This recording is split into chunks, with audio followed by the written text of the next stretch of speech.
বিএনপিপন্থী চিকিৎসকদের সংগঠন doctors association Bangladesh ড্যাব কক্সবাজার শাখার ইফতার মাহফিল ও চিকিৎসক সমাবেশ সৈকতের তারকামানের হোটেল জলতরঙ্গে ইফতার মাহফিল ও চিকিৎসক সমাবেশ অনুষ্ঠিত হয়। এতে প্রধান অতিথি হিসেবে উপস্থিত ছিলেন কক্সবাজার ৩ আসনের জাতীয় সংসদ সদস্য লুৎফুর রহমান কাজল এমপি।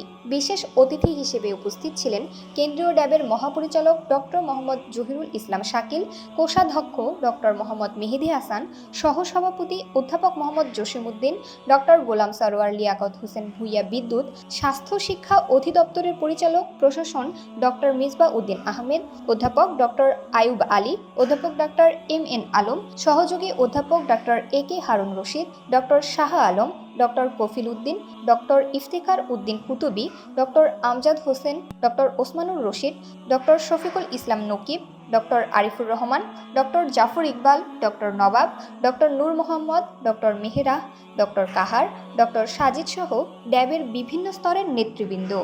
এই ইফতার মাহফিল ও চিকিৎসক সমাবেশে প্রায় 4 শতাধিক চিকিৎসকরা উপস্থিত ছিলেন।